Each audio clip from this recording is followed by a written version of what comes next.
Hello, everybody. On this Monday, February 14th, I'm Spencer Mazyck, and this is the Bloomberg Law Podcast, a series of interviews focusing on trends in the busy legal profession.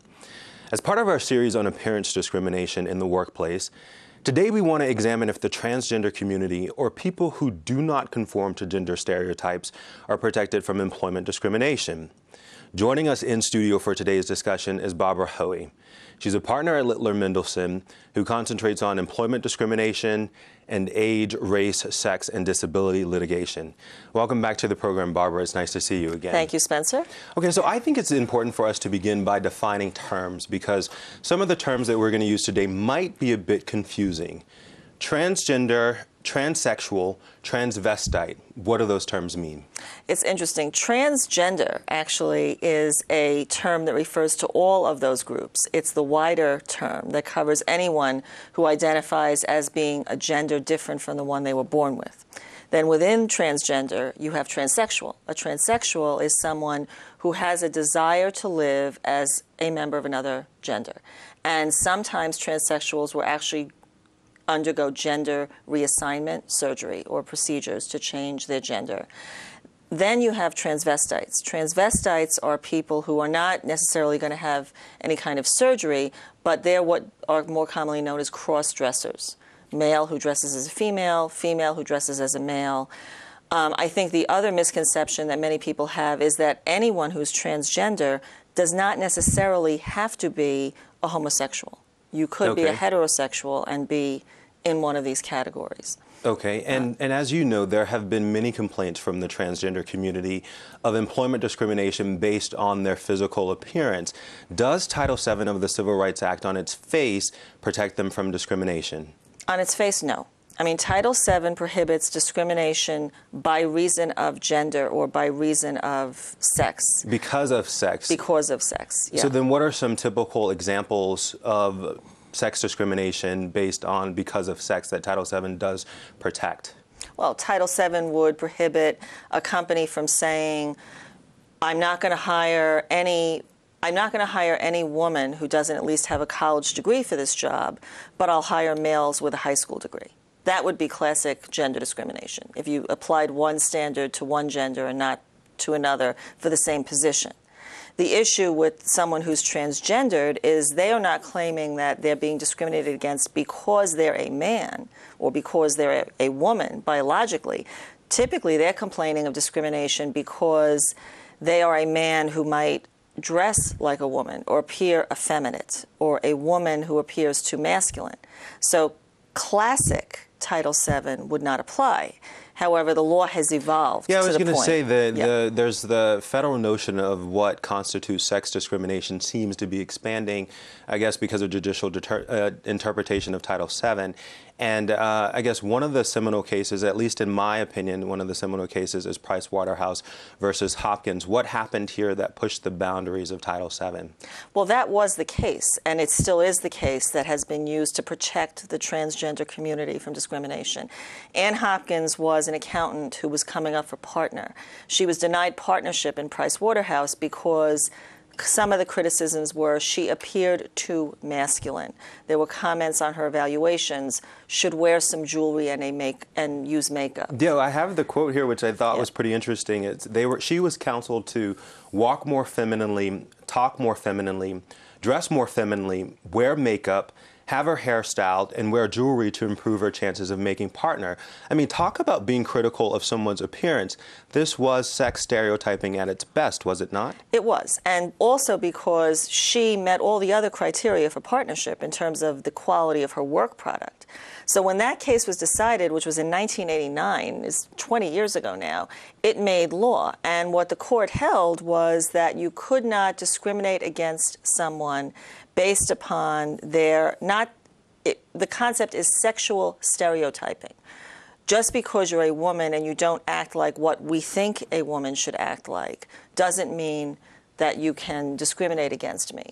And that has been expanded now over the years to protect people who are transgendered. So a male who doesn't appear, quote, masculine enough, or a woman who doesn't appear feminine enough, or who is going through gender reassignment surgery, might be a cross-dresser, might not dress the way the employer thinks they should dress. The courts have gradually evolved to the point where many courts have recognized that that is unlawful now. Well, let's under talk Title about VII. one case in specific, and the case of Smith versus the city of Salem. This is a case that actually came after, it's a Sixth Circuit case that came after Price Waterhouse, Yes. and it involves a pre-op transsexual. What other facts happened in this case? Well, Mr. Smith was going to be a firefighter. He was diagnosed with gender identity disorder, which is a diagnosed condition, however, not currently protected by the Americans with Disabilities Act. He told his supervisor that he was going to go through gender reassignment surgery. And at that point, the city officials met to decide how to terminate his employment. They basically went on record saying they wanted him to go for psychological testing. Secretly, there were notes that they were hoping he would refuse. And a battle ensued over whether or not he had to go for testing. He refused to go for the testing. He was suspended, fired, and got a lawyer. And well, I know that there was some back and forth, though, as to whether or not he had a gender identity claim, but I think ultimately the Sixth Circuit found that he had a viable sex discrimination claim. How did they arrive at that conclusion? Using Price Waterhouse. I mean, this was 2004, so it's about 5 years after Price Waterhouse, and what the court held is that an employer who discriminates against a male because, their quote was, because they wear dresses and makeup or act feminine, are engaging in sex discrimination.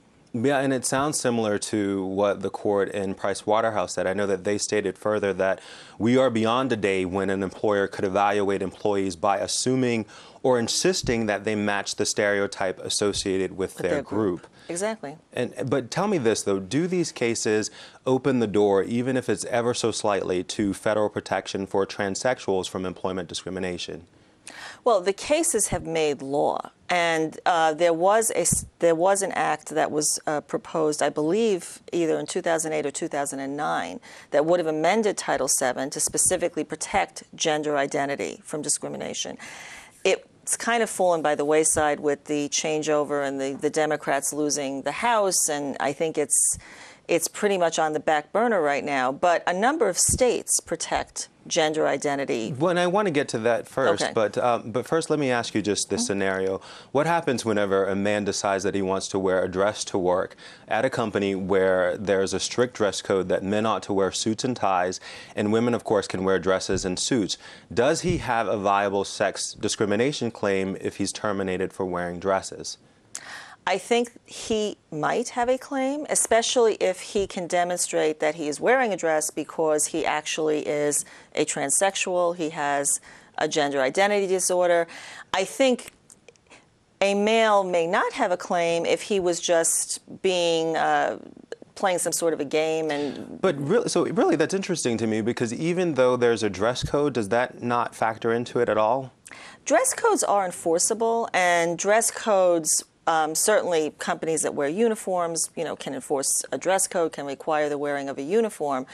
But if an individual is, like Smith, is someone who is suffering from a gender identity disorder and is wearing the clothing not just as a lark or a joke or to be disrespectful, they're wearing the clothing of the other gender because they truly feel that they want to live as the other gender, then I think that individual may have a claim. Of course, every one of these cases turns on the facts. I mean, you can't broadly say. Right, because I was wondering whether or not courts have routinely upheld the dress code as saying, okay, well, it must be enforced so long as there isn't an unequal burden on the sexes. Well, there was a case against Harris a couple of years ago where a bartender, female bartender, was fired because she refused to wear makeup. It was Jesperson. And that went up to the Ninth Circuit. And Harris had specific standards for the women who were in the public eye. They had to wear makeup, they had to wear jewelry. It was very specific. You had to wear mascara, you had to wear lipstick. I mean, it was really kind of interesting. And essentially, Harris won.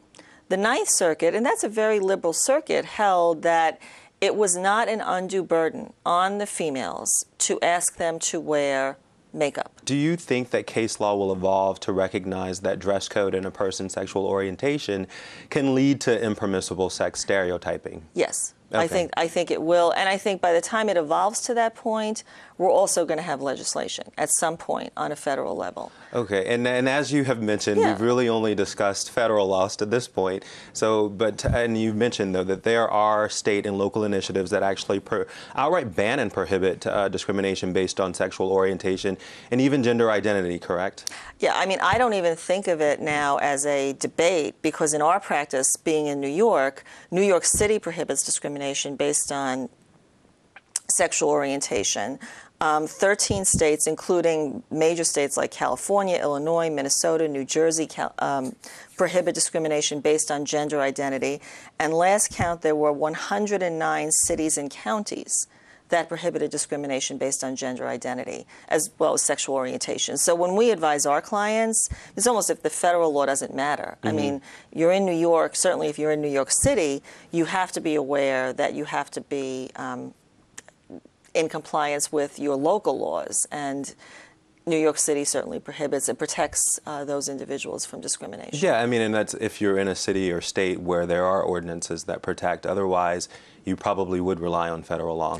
You would. However, so many of our clients, if you're a national company and you have offices in even one state that prohibits that type of discrimination, or one or two if you're all over the map, you're going to probably have a policy that applies throughout the company. What advice, though, would you offer employers if somebody's in the process of developing a policy, or what advice would you give them to help, I guess, limit their potential exposure to claims of gender stereotyping? Well, especially if you know there's someone in an office that is either announced that he or she is going to go through gender reassignment, I think there are two things: education and communication. And they really go hand in hand. I mean, the first is education. I mean, you may have to start with educating even your own human resource professionals about what this person is going to be going through, this individual, or if they are a cross-dresser, what they're going to be seeing. If you're going through gender reassignment surgery, you have to talk to the manager of that individual, manager or managers. You also have to talk to his or her coworkers. And I've had clients who've actually retained trained professionals to come in and talk to a department about what their coworker is about to go through. There are entities that will, basically entities that support the transgender community that send out speakers that will come in and do training. And it's really eye-opening because the employees don't understand and they get to ask the questions they need to ask. Often you don't have the individual there for this training. Right, of course not. You know, Yeah. and it all is out in the open. And so that you avoid the rumors, the whispering, the laughing, the misinformation. So it's about education. And then, again, going hand in hand, communication. In an ideal world, though, wouldn't it be great if employers just promoted and embraced diversity in the workplace? Because like you said, it really could lead to the retaining and hiring of the best and the brightest. I think that is an ideal world. I don't think we're there yet. No, not at all. I saw an article just last week, statistics collected by the report of the National Transgender Discrimination Survey. 47% of transgender applicants experience an adverse reaction to the fact that they are transgender. This is February of 2011. Wow. 26% lost a job because of their transgender status. And wait for this, 90% have experienced harassment or mistreatment at work. 90%. 90% of transgender folks have experienced harassment at work. 90%. Even though, like you said, there are several states and local initiatives that actually prohibit discrimination based on gender identity, they still have experienced that discrimination. Yeah. So, you know, we advise our clients always that compliance is better than being, quote, sued or brought up on charges. So education, making your employees and your managers aware of what the laws are, and then basically making sure that you can employ everyone on an equal footing, and that if you have a transgender employee, that he or she, they have to do their job. They have to comply with whatever the rules of conduct are in your workplace. They have to perform. But the fact that they are transgender should not, in and of itself, be the cause of stress or mistreatment at work. All right, well, we're going to have to leave it there, but we really always appreciate you joining us because you share such great insight, so thanks so much for being here. Well, thank you, Spencer. When we come back, our spotlight on contributed content. We'll be back in a moment. Digital technology has transformed the way we live our lives. We can access any piece of information at any time from anywhere. We can share ideas with thousands of people instantly. Staying up to date with breaking news and events is easier now than ever before. All this lets us keep pace with the world in real time. Yet, have any of these innovations been applied to the way we research and practice law? Starting today, the answer is yes. Welcome to Bloomberg Law, the first and only real-time research system for the 21st century legal practice, created by the leading provider of data and information services. A single search feature with access to legal, news, and company databases provides you with powerful legal research results and a holistic view of your clients, filtered so you know the information you receive will be relevant every time. Customizable legal, financial, and news alerts keep you ahead of your clients and in tune with their world. An integrated workspace allows you to organize your results by client, by urgency, by topic, however you want it, and to share those results with people on your team. Log in now to experience Bloomberg Law. So now it's time for our Spotlight on Contributed Content. This is a segment where we highlight an article that was featured in one of our Bloomberg Law reports. Today's article was co-written by Douglas Halpert of Densmore & Scholl and Michael Stegman of Conan & Patton. The title of the article is "Should I Stay or Should I Go? Tax and Immigration Considerations for U.S. Permanent Residents and Citizens." In the article, the authors examine the tax and immigration consequences that flow from multinational executives, managers, and investors' choice of residence and their procurement or abandonment of U.S. immigration status. This article was very well written, and you can find it in today's issue of our Bloomberg Law Reports, Labor and Employment, on the terminal at LELRGO or at BloombergLaw.com. Articles are contributed to us for publication by practitioners, law professors, and other legal experts. To find out more about how you can contribute, please visit BloombergLaw.com. A special thank you to Douglas Halpert and Michael Stegman for that contributed piece. And again, our thanks to the wonderful Barbara Hoey of Littler Mendelson. Bye, everybody.